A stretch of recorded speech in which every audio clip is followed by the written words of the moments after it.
Bonjour à toutes et à tous, bienvenue dans cette nouvelle capsule où j'aimerais vous parler de la naissance des âmes jumelles ainsi que leur origine stellaire. Donc cette vidéo elle peut peut-être en choquer certains. Voilà, prenez ce qui résonne ou non. Je tiens à préciser que ce n'est que ma vérité, voilà, de ce que j'ai pu comprendre avec mon moi originel et ma guidance. Et voilà, j'espère que cette vidéo vous apportera peut-être des réponses. Et, euh, et voilà. Du coup, à l'origine de ce que j'ai pu comprendre, c'est que les âmes jumelles sont une tribu, une famille, je peux même dire un peuple qui vivait sur Terre. Pas que, mais en tout cas, c'était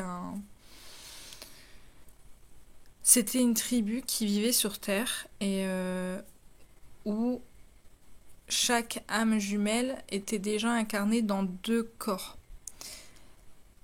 La polarité à dominante yin était incarnée dans le corps d'une femme et les polarités à dominante yang étaient incarnées dans le corps d'un homme. Et ils incarnaient à eux deux le féminin et le masculin sacré. Et à cette époque, le masculin et le féminin étaient très bien aspectés. Chaque individu avait, on va dire, leur rôle, en gros.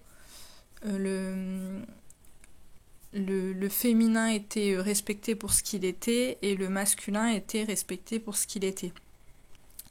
Et le féminin avait plutôt,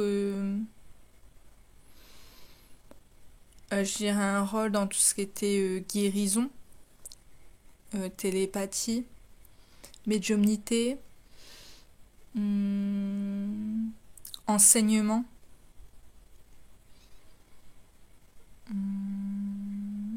l'écriture, les arts. Et alors la liste est non exhaustive, d'accord, voilà. Et les hommes étaient bien plus, on va dire, des bâtisseurs, voilà, des constructeurs, beaucoup d'architectes, beaucoup de scientifiques, beaucoup aussi d'aventuriers, voilà, d'explorateurs, je vais dire ça comme ça. Et toutes les âmes jumelles vivaient en harmonie. Voilà, il y avait chacun avait sa place et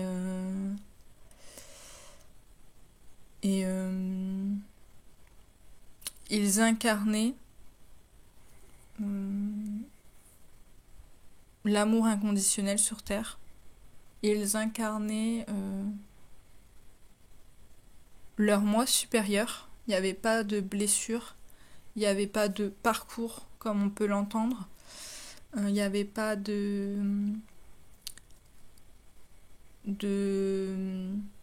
notion de transgénérationnel, voilà, beaucoup d'épuration, tout ça, il n'y avait pas. Et ils vivaient en harmonie, dans une forme de plénitude. Voilà, ils étaient complets. D'ailleurs, les âmes jumelles sont toujours complètes, je vais y arriver après. Mais on va voir après par rapport à leur naissance. Et à la même période, sur la Terre, il y avait aussi les hommes, les hommes, je dirais, terrestres. Il y avait également d'autres espèces stellaires, et dont certaines espèces, je dirais, régressives. Et ça a eu pour conséquence de baisser le niveau vibratoire de la Terre. Et du coup, pas mal d'espèces sont parties. Voilà, la vibration correspondait plus et du coup sont parties. Et l'espèce humaine en tant que telle, donc des âmes incarnées dans des corps, voilà, les humains comme on peut l'entendre, voilà, étaient dans une forme de soumission volontaire par ces races régressives. Étaient dans l'illusion, ont commencé à se sentir, je dirais, séparés, blessés, divisés.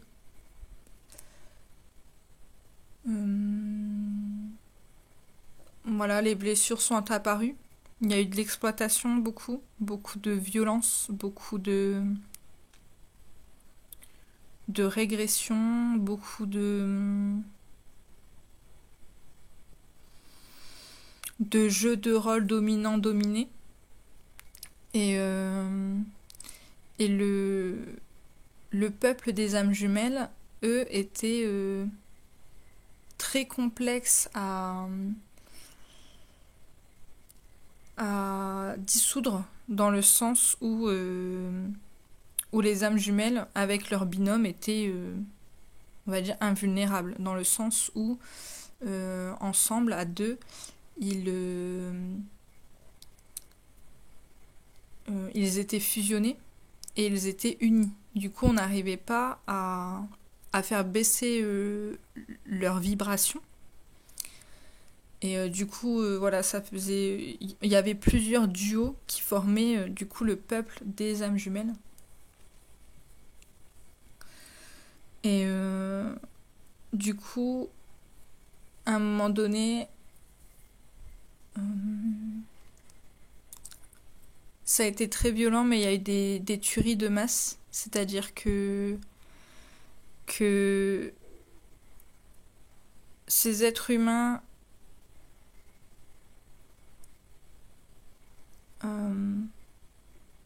manipulés par les races régressives et les races régressives avec ont ravagé le peuple des âmes jumelles. C'est-à-dire qu'il y a eu ça a été une tuerie de masse. Voilà.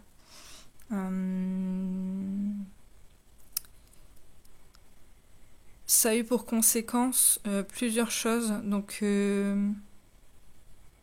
déjà le fait que beaucoup d'âmes jumelles ont perdu foi au divin, je vais dire ça comme ça, ont perdu leur foi, en fait, leur connexion supérieure, parce que beaucoup se sont sentis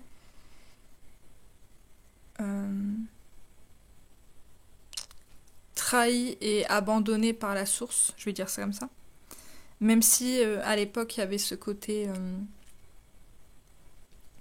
où on comprenait, il y avait on vivait les choses en conscience, donc il y avait pas on ne se sentait pas victime, mais en tout cas il y a eu un côté comme une fracture.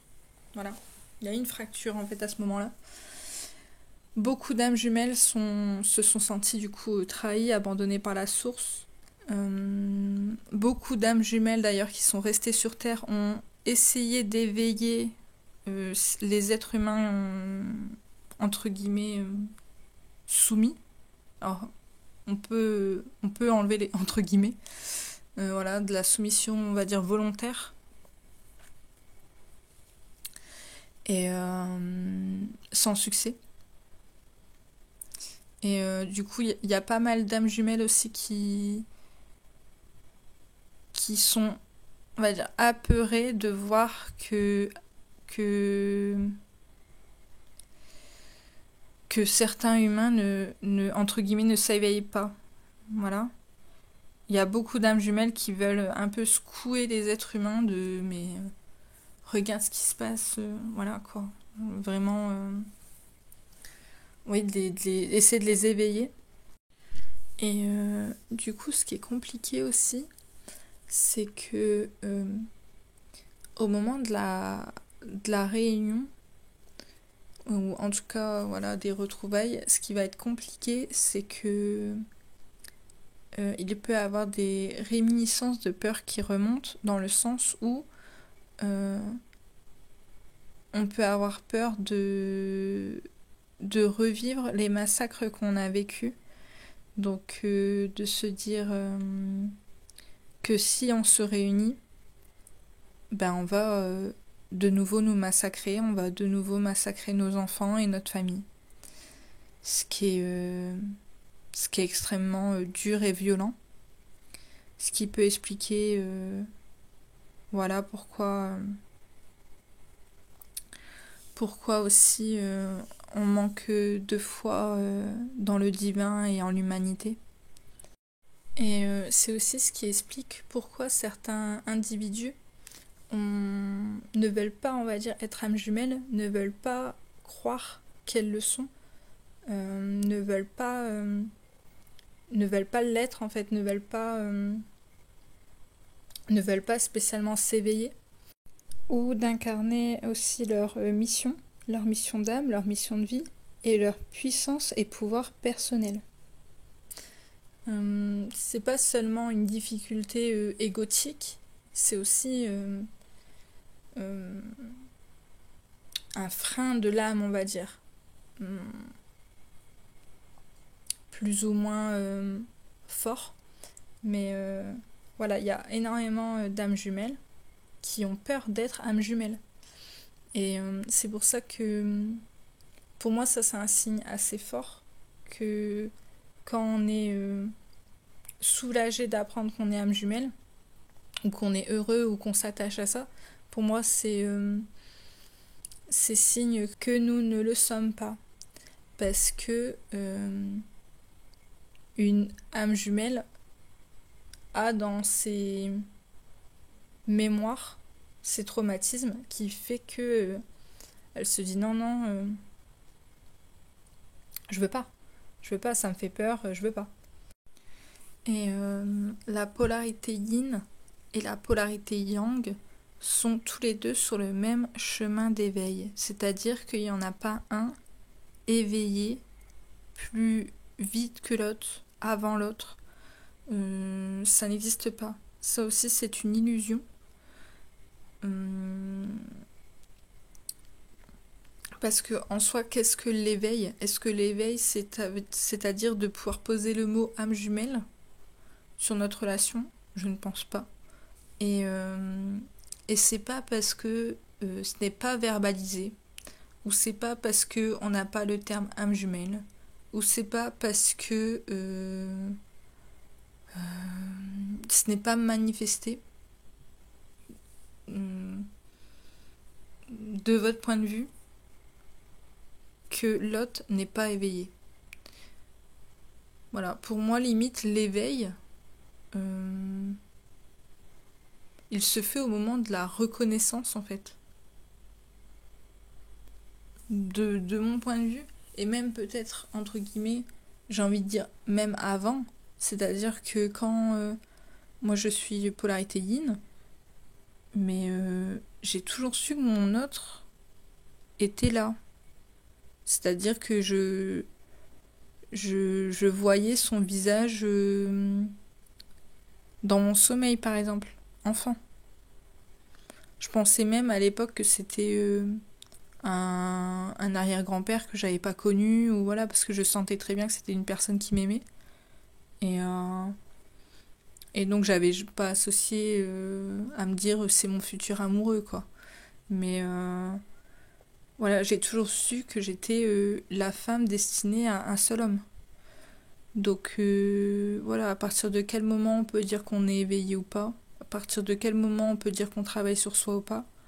Voilà, moi, travailler sur moi, ça a toujours été aussi. Voilà, je l'ai fait bien avant ma reconnaissance avec mon autre dans la matière, quoi. Voilà. Donc, il faut pas oublier que les deux sont sur le même parcours d'éveil et sont en unicité. C'est-à-dire que c'est une âme incarner dans 2 corps. Voilà. À un moment donné, si vous savez quelque chose, c'est que votre autre, il le sait instinctivement, c'est inné, c'est dans ses cellules. Le parcours, il est programmé, je vais dire, en lui. L'amour, pareil, c'est inné. Voilà. Limite, on n'a pas besoin de savoir qu'on est âme jumelle. On s'en tape, en fait. Et donc là, on va dire qu'il y a eu un choix par rapport à ces âmes, soit de s'incarner de nouveau sur Terre, soit de ne plus s'incarner sur Terre. Et pour les âmes jumelles qui ont fait le choix de s'incarner sur Terre, c'est là qu'il y a eu leur naissance. Et donc là, je vais essayer de vous expliquer au mieux comment ça a été leur naissance, c'est-à-dire que elles ont fait le choix de s'incarner pour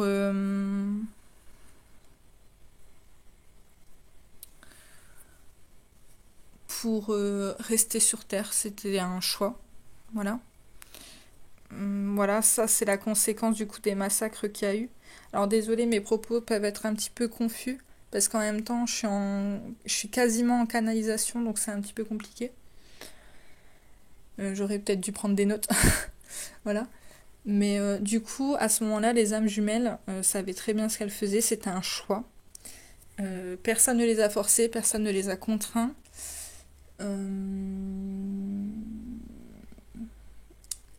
Et du coup, elles ont choisi de s'incarner sur Terre, de se réincarner plutôt sur Terre.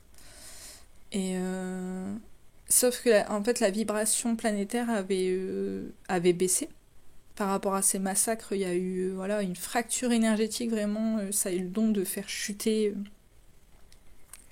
l'énergie en fait. Et du coup, pour de nouveau s'incarner, sans, on va dire, devenir dingue, l'âme jumelle a décidé de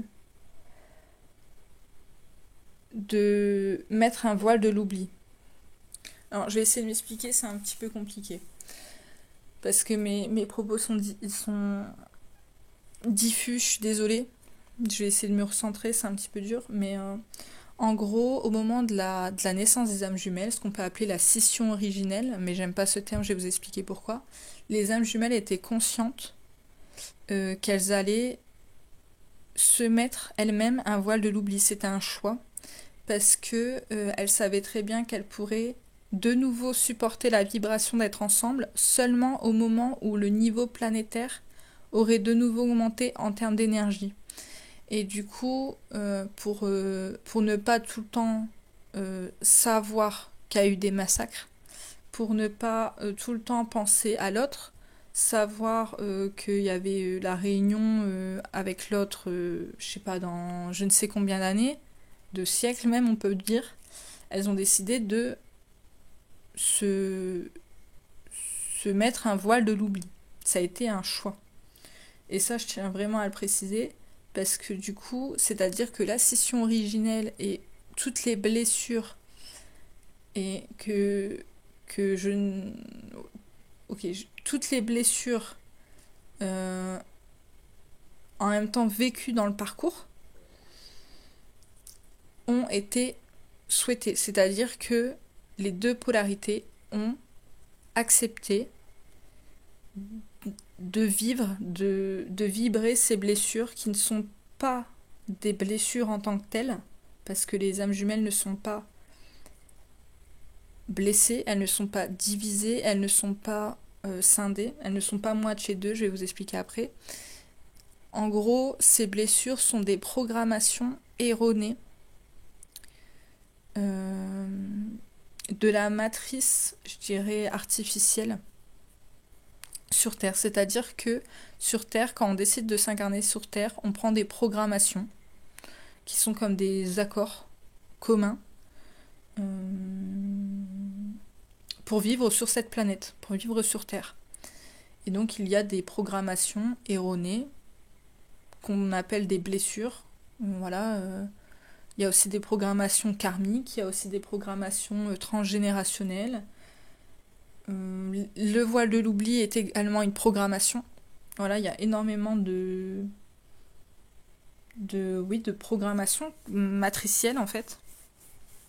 Et du coup, elles ont fait le choix de dire ok, bah moi, je vais vibrer, je vais incarner le rejet, je vais vibrer et incarner l'abandon, etc., etc. Pour vivre l'expérience de ces expériences et vivre aussi l'expérience de la dualité et de la séparation. Et là, ça devient hyper intéressant parce qu'on comprend en fait qu'en réalité, les âmes jumelles sont toujours leur moi originel. C'est-à-dire que le moi originel avant ces massacres est incarné actuellement en vous.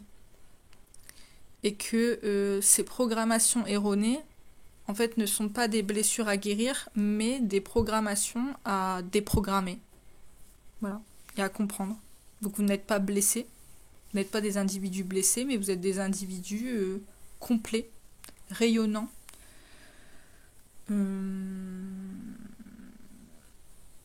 Voilà, vous êtes,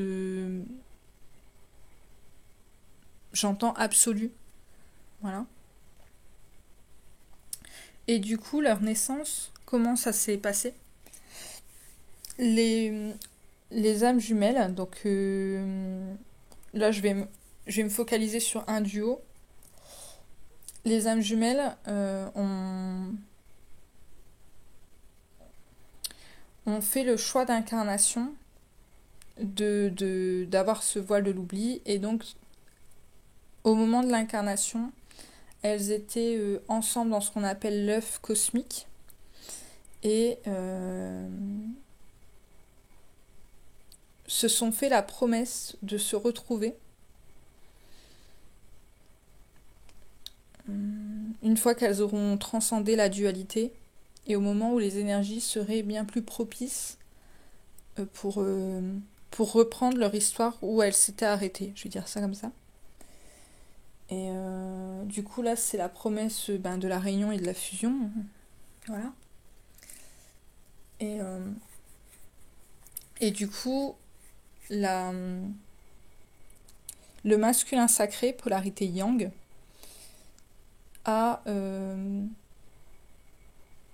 non, pardon, je vais plutôt commencer par la polarité yin.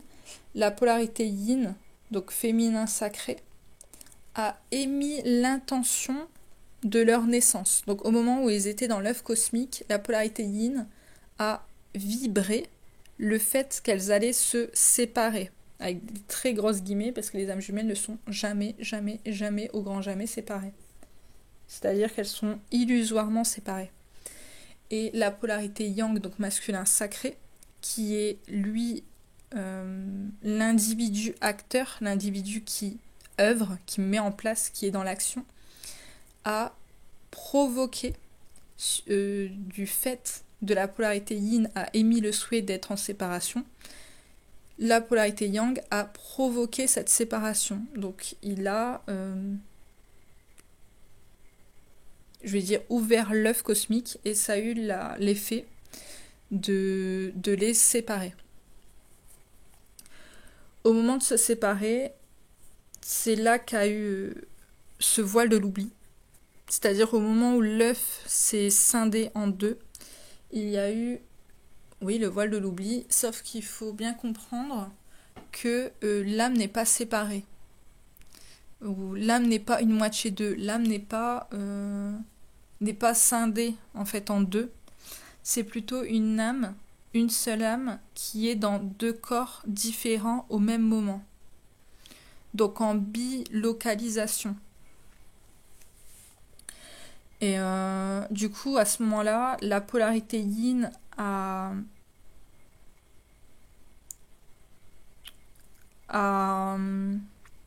est partie. Voilà, est partie s'incarner la première. Du fait qu'elle avait choisi avant avant le voile de l'oubli, avant la scission, de vivre le rejet. Donc, c'est-à-dire que quand elle a vu son yang, la polarité yin s'est sentie de trop, s'est sentie pas à sa place, s'est sentie coupable, s'est sentie pas à la hauteur, s'est sentie non méritante de l'amour de son autre. Voilà, tout ça vous connaissez maintenant les blessures, on va dire, les programmations erronées du yin. Et donc est partie, la polarité yin a, entre guillemets, fui. C'est elle qui s'est incarnée la première. Et du coup, la polarité yang s'est retrouvée, on va dire, seule. Et du coup, ça lui a fait travailler les blessures d'abandon, de trahison, de peur d'aimer, de peur d'être avec l'autre, de peur de là où le blesser, en parlant de la polarité yin, et d'être blessé à son tour.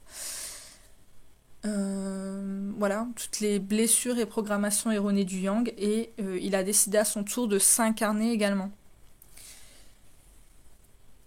Les deux polarités se sont incarnées sans jamais se croiser. Voilà.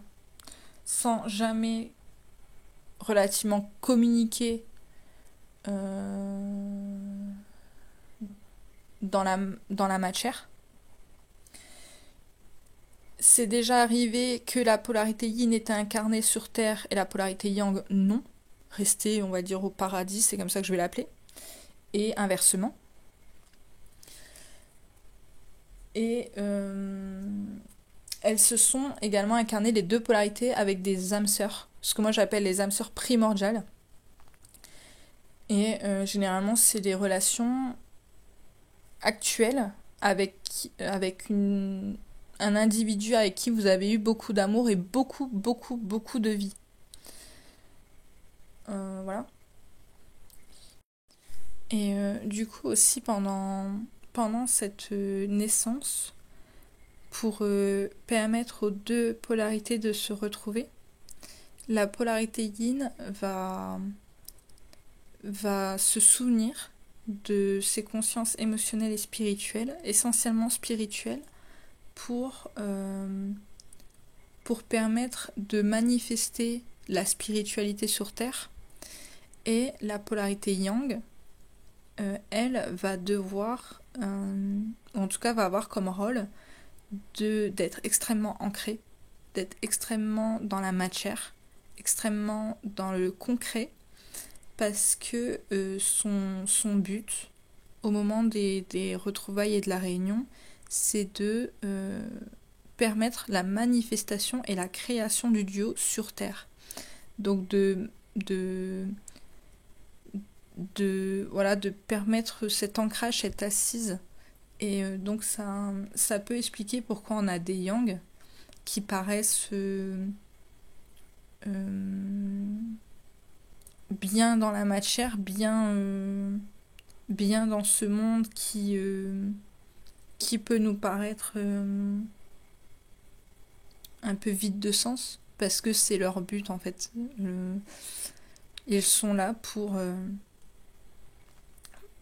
être bien incarnés dans ce monde en fait. Voilà. Et du coup, actuellement, où les énergies sont propices, c'est-à-dire que l'énergie de la Terre augmente, à mon sens, naturellement, c'est un cycle. Et du coup, les âmes jumelles se retrouvent. Alors, pour terminer ce qu'elles ont commencé, et là, il va y avoir une notion de mission. Alors, j'aime pas ce terme, c'est un peu pompeux, mais en fonction de ce que vous viviez avant les massacres, vous allez reprendre ces rôles-là, actuellement. Donc, voilà, ça dépend de ce que vous faisiez à l'époque, ou ce que vous étiez plutôt à l'époque, puisque vous êtes, je dirais, le même individu. En fait, le but est de retrouver votre état originel. Donc de retrouver l'individu que vous étiez avant ces massacres. De vous souvenir de qui vous êtes, de l'amour que vous portez. Voilà. Pour le ramener dans le présent. Et du coup, vous réincarnez le féminin et le masculin sacré.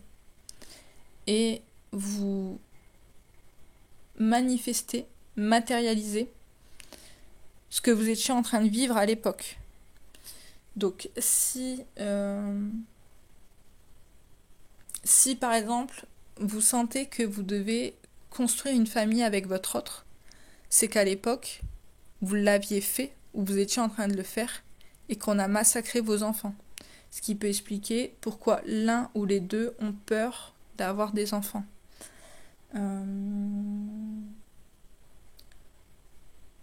Si ce que vous faisiez à l'époque, c'était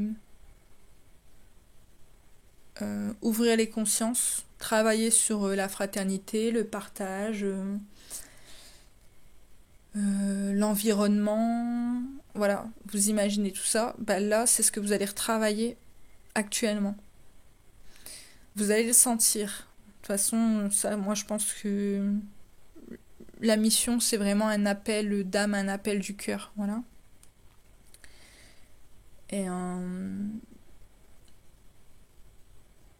Et du coup, voilà, je faisais cette vidéo surtout pour vous dire que vous êtes complet. Vous êtes un individu suprême, non pas supérieur à, voilà, c'est pas le but, c'est pas, voilà. Voilà, le parcours d'âme jumelle, c'est aussi un parcours d'humilité. Mais voilà, je voulais surtout vous rappeler dans cette vidéo que vous n'êtes pas des individus fragiles, vous n'êtes pas des individus blessés, vous n'êtes pas des individus soumis et dans l'illusion voilà, de devoir dépendre de quelqu'un, comme si vous étiez moitié d'eux ou incomplet sans l'autre, voilà. Pour moi, ça va... C'est travailler plutôt avec les âmes sœurs, pas l'âme jumelle, voilà. Cette sensation d'être perdu sans l'autre. Mais c'est ma vérité, ça me concerne. Voilà, je voulais surtout vous rappeler que vous êtes complet en fait. Voilà, vous êtes complet.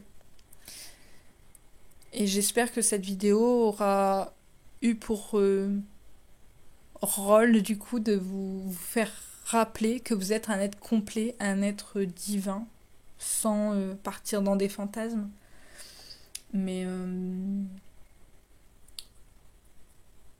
voilà, souvenez-vous de vous, souvenez-vous de qui vous êtes l'un pour l'autre, souvenez-vous de l'amour que vous portez,